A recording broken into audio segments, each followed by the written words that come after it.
Hello students, today we are starting fourth chapter of Geography Agriculture because second chapter Forest and Wildlife and third chapter Water Resources is deleted from syllabus. So today we are starting chapter Agriculture. Agriculture is the primary activity. हम जैसा कि जानते हैं कि India में जो primary activity है वो एग्रीकल्चर है। मतलब हमारी जो पॉपुलेशन का बहुत सा पार्ट है वो किस में लगा हुआ है, एग्रीकल्चर में लगा हुआ है। More than 70% population is engaged in agriculture. So it is the primary activity of the peoples of India which produces most of the food that we consume. Beside food grain it is also produced raw material for various industries. Agriculture से जो भी production होता है, food production जो होता है वो हम कंज्यूम करते हैं फूड ग्रेन के रूप में। जैसे फूड ग्रेन में फूड क्रॉप्स आ जाती हैं, राइस, व्हीट, मिलेट्स, मेज, पल्सेस, शुगर केन, ये सब फूड क्रॉप्स की कैटेगरी में आ जाती हैं। फूड क्रॉप्स के अलावा भी एग्रीकल्चर से जो प्रोडक्शन होता है वो नॉन फूड क्रॉप्स हैं, जैसे rubber, cotton, jute, hemp, natural silk. ये चीज़ें रॉ मटेरियल के तौर पे काम करती हैं हमारी इंडस्ट्रीज़ के लिए। मतलब इंडस्ट्रीज़ भी रॉ मटेरियल के लिए किस पर डिपेंडेंट है, एग्रीकल्चर के लिए। अगर एग्रीकल्चर नहीं होगा तो हमें फूड क्रॉप्स भी नहीं मिलेंगे और नॉन फूड क्रॉप्स भी नहीं मिलेंगे। Some agriculture product like tea, coffee, spices etcetera, these are the agriculture product. Here types of farming are given. कितने तरह की फार्मिंग्स होती हैं? सो हम आपको बताते हैं कि 2 टाइप्स की फार्मिंग होती हैं। एक होती है सब्सिस्टेंस फार्मिंग, एक होती है कमर्शियल फार्मिंग। सब्सिस्टेंस फार्मिंग के अंदर 2 टाइप्स होते हैं, प्रिमिटिव फार्मिंग और इंटेंसिव फार्मिंग। कमर्शियल फार्मिंग में 2 टाइप्स होते हैं, mixed farming and plantation farming.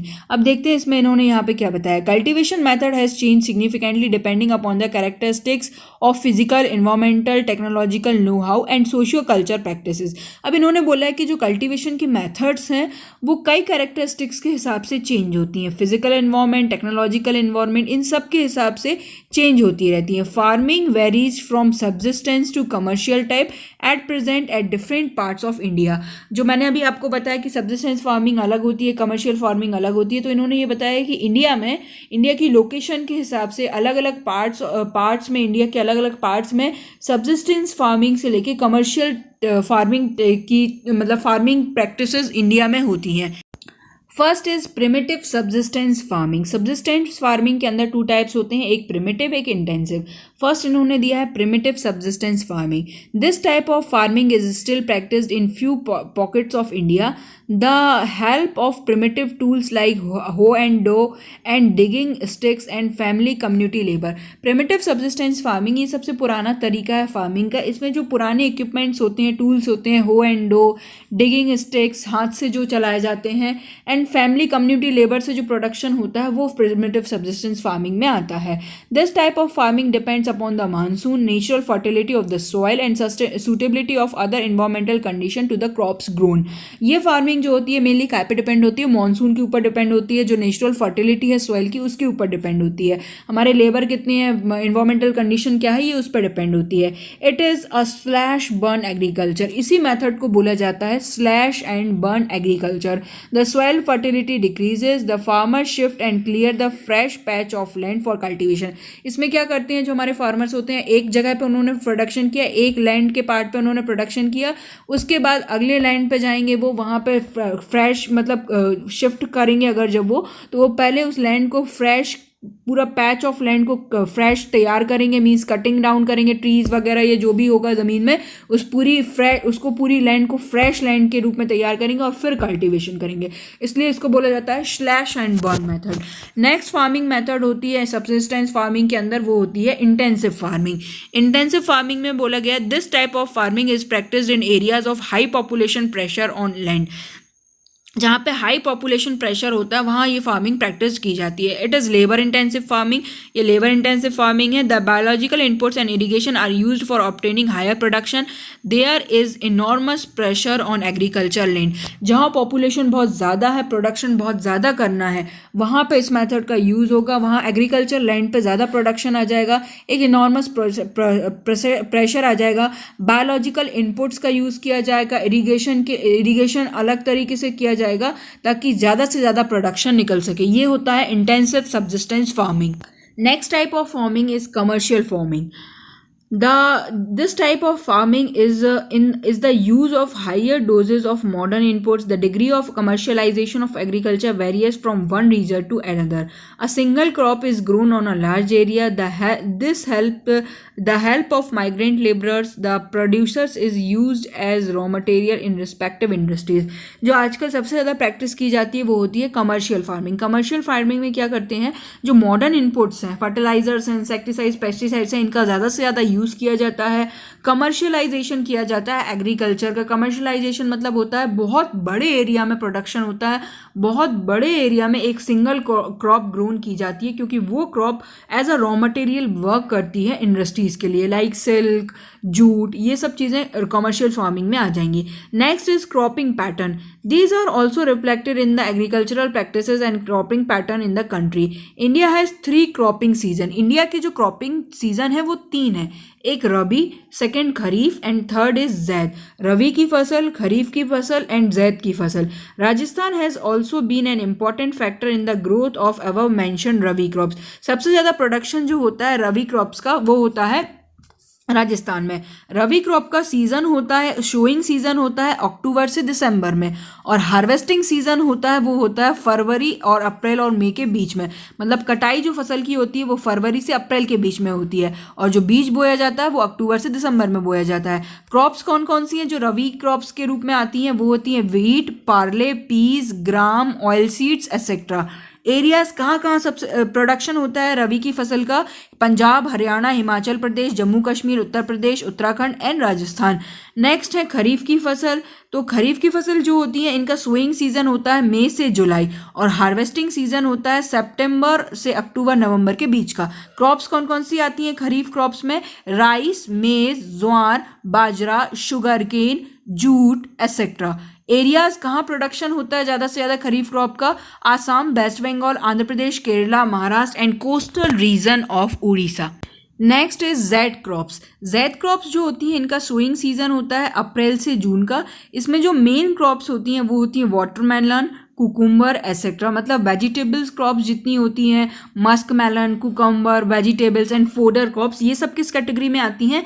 Z crops की कैटेगरी में आती हैं. तो इंडिया में 3 तरह की क्रॉप्स होती हैं, rabi crops, kharif crop and zaid crops. Rabi में आ जाएंगी wheat, barley, peas, gram, oil seeds. Kharif में आ जाएंगी राइस, मेज, ज्वार, बाजरा और sugar cane and jute. And zaid crops में आ जाएंगे आपके vegetables like cucumber, musk melon, watermelon, fodder crops, vegetables etcetera. Next topic is major crops. अब कुछ इंपॉर्टेंट क्रॉप्स के बारे में डिस्कशन किया गया है. Major crops grown in India are rice, wheat, millets, pulses, tea, coffee, sugar cane, oil seeds, cotton and jute. सबसे ज़्यादा प्रोडक्शन इंडिया में इन्हीं क्रॉप्स का होता है. नॉन फूड क्रॉप्स होती, कुछ फूड क्रॉप्स हैं, कुछ नॉन फूड क्रॉप्स हैं. नॉन फूड क्रॉप्स जैसे रबर, फाइबर क्रॉप्स, कॉटन, ये सब हैं. रबर के बारे में बताया, it is an equatorial crops but under special condition.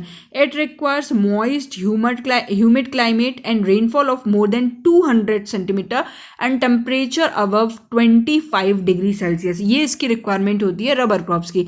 Next is fibre crops. Cotton, jute, hemp, natural silk are the 4 major fibre crops. ये 4 crops किस में जाती हैं? फाइबर क्रॉप्स की कैटेगरी में जाती हैं. Rearing of silk worm for the production of silk fibre is known as sericulture. ये जो सिल्क बनाया जाता है सिल्क वॉर्म से उसको बोला जाता है sericulture. Next is cotton. India is believed to be the original home of cotton plant. India को ओरिजिनल होम बोला जाता है कॉटन प्लांट का. In 2008 India was second largest producer of cotton after China. 2008 में इंडिया जो था वो second largest producer था कॉटन का after the first position of China. Next non food crop is jute. It is known as golden fibre. इसको golden fibre बोला जाता है इंडिया में. It is losing market to synthetic fiber and packing material, particularly the nylon. अब jute की जगह ज़्यादा से ज़्यादा लोग नायलॉन का यूज़ करने लगे हैं, तो अब इसका मार्केट थोड़ा कम हो गया. सिंथेटिक फाइबर ने इसके मार्केट को गेन कर लिया है. Technological and institutional reforms. अब जो नेक्स्ट टॉपिक दिया गया है technological and institutional reform.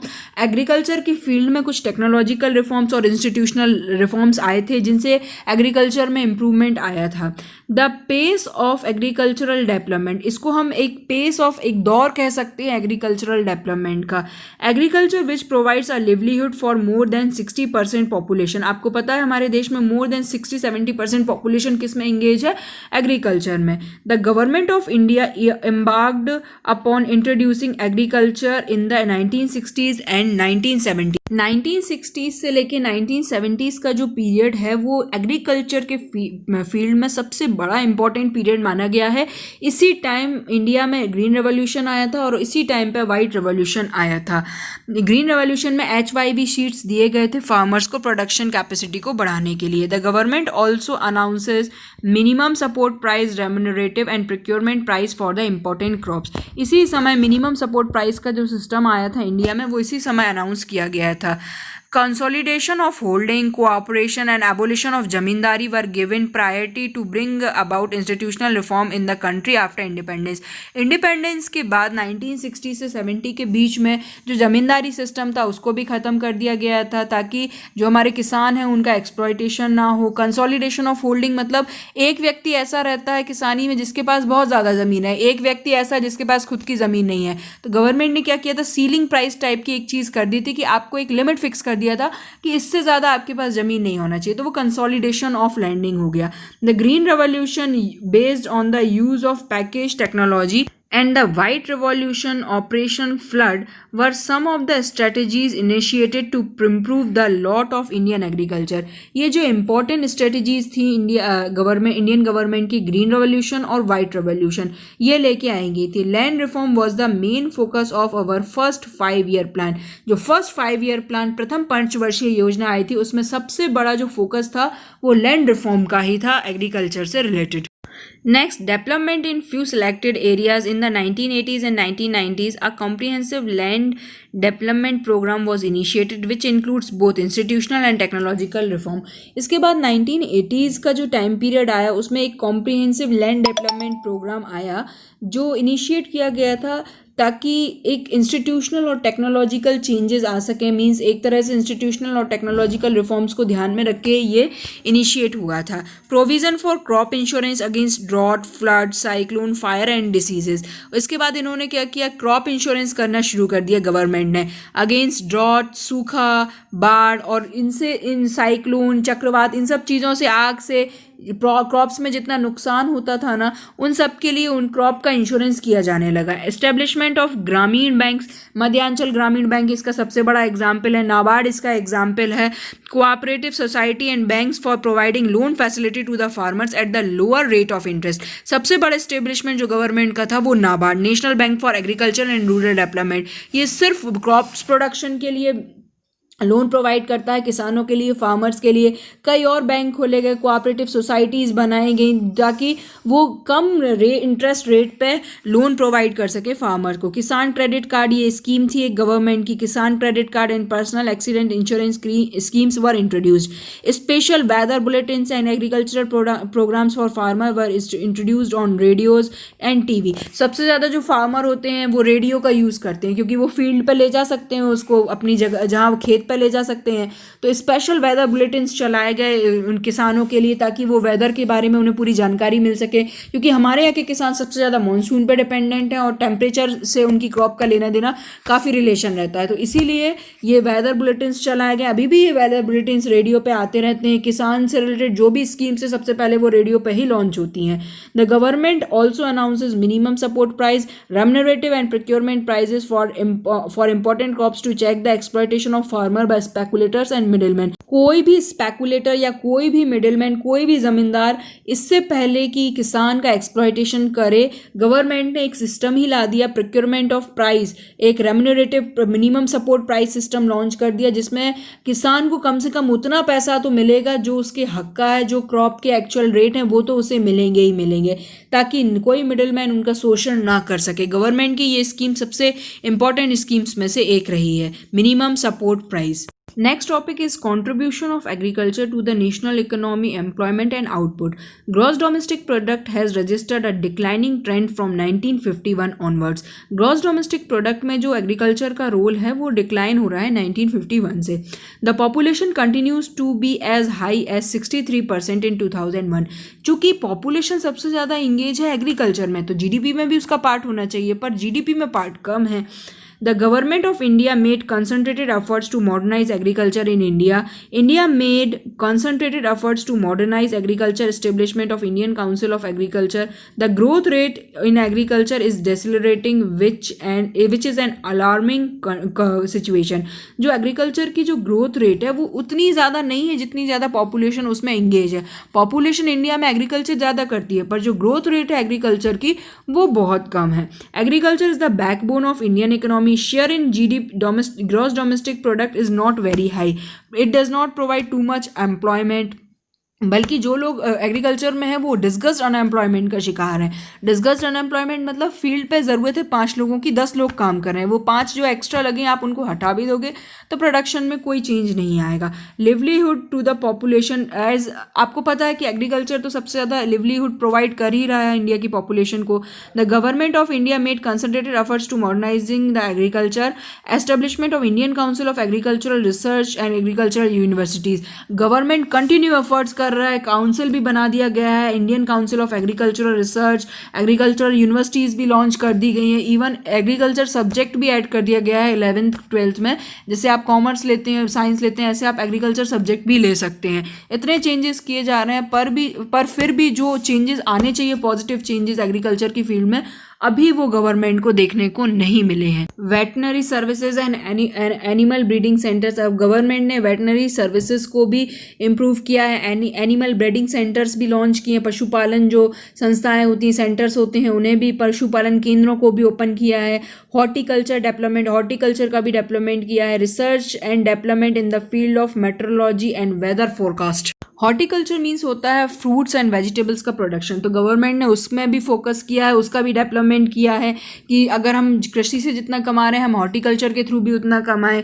Research development field जो मेट्रोलॉजिकल डिपार्टमेंट है, वेदर फोरकास्टिंग डिपार्टमेंट है, उस पर भी फोकस किया है, उसका डेवलपमेंट भी किया है कि वो एकदम सटीक फोरकास्टिंग कर सकें वेदर की, ताकि वो किसान के लिए मदद कर सके. नेक्स्ट है food security. The number of people who do not have food security is disproportionately large in some region of our country, particularly the economically less developed state with the higher incidence of poverty. वो states जहाँ पे poverty बहुत ज़्यादा है, वहाँ के लोग economically strong नहीं हैं, वहाँ सबसे ज़्यादा फूड इनसिक्योरिटी की कंडीशन आ चुकी है. ज़रूरत है गवर्नमेंट को कि उन लोगों तक फूड पहुँचाए, फूड सिक्योरिटी उनकी ज़रूर करे. The focus of the policy is on fixing the support price for procurement of wheat and rice to maintain their stock. Food corporation of India, FCI, food corporation of India, जो government का एक बहुत बड़ा initiative है, उसमें ये तय किया गया कि कम से कम लोगों के पास मिनिमम सपोर्ट प्राइस पे, या कह सकते हैं कि कम से कम प्राइस पे कम से कम वीट और राइस तो उन्हें उपलब्ध हो. स्पेशली उन स्टेट्स में जहाँ पे बैकवर्ड सेक्शन बहुत ज़्यादा है, या कह सकते हैं कि इकोनॉमिकली वीक हैं लोग, तो उन जगहों पे कम से कम वीट और राइस तो उपलब्ध करा सके सरकार. The FCI procure food grains from the farmers at the government announced minimum support price. अब जो ये फूड कॉर्पोरेशन इंडिया एक जो संस्था है, ये क्या करती है, इंस्टीट्यूट, ये फूड ग्रेन्स अनाज किससे खरीदती है, फार्मर्स से खरीदती है मिनिमम सपोर्ट प्राइस पे, ताकि फार्मर्स के साथ भी कुछ वेलफेयर थिंग या इंजस्टिस ना हो. और फिर इनको राशन की दुकान के थ्रू या राशन शॉप्स के थ्रू क्या करती है, उन लोगों तक पहुंचाती है, उन गरीब लोगों तक पहुंचाती है जो इस अनाज को महंगे रेट में या महंगा अनाज नहीं खरीद पा रहे हैं, तो कम से कम उन्हें वीट और राइस तो उपलब्ध करवाती है. The competition for land between non agriculture uses such as housing etcetera. The farmers are badly affected by the uncertainties of production and market. सबसे ज़्यादा इंडिया में हमारा जो फार्मर होता है वो सबसे ज़्यादा कैसे अफेक्ट होता है, जो प्रोडक्शन की अनसर्टेनिटीज़ हैं, जो मार्केट चेंज होता रहता है, सबसे ज़्यादा उसका शिकार होते हैं। The higher the supply the lower is the demand. जितनी ज़्यादा सप्लाई होगी, जितना ज़्यादा बम्पर प्रोडक्शन होगा, डिमांड जो है वो उतनी कम हो जाती है। इस एक तरह से हम कह सकते हैं कि उनकी जो सप्लाई होती है प्रोडक्ट की, उसका उन्हें जो प्राइस चाहिए फार्मर्स को, वो प्राइस उनको अवेलेबल नहीं हो पाता, इसके कारण वो लॉस में जाने लगते हैं। Next last topic is impact of globalisation और एग्रीकल्चर। ग्लोबलाइजेशन का एग्रीकल्चर पे क्या इफेक्ट है? Globalisation is not a new phenomena, it was there at the time of colonization. Till today, it is one of the most important items of the export from India. Cotton textile industry is in Manchester and Liverpool flourished due to availability of good quality cotton from India. जो cotton textile industry है Manchester में, वो क्यों develop हो पाई? क्योंकि raw material कहाँ से मिलता था उन्हें? इंडिया से। The Champaran movement which started in 1917 in Bihar under globalization, particularly after 1990, the farmer in India have been exposed to new challenges. In the last of this video, I have added some important flowchart which will help you to understand this chapter easily.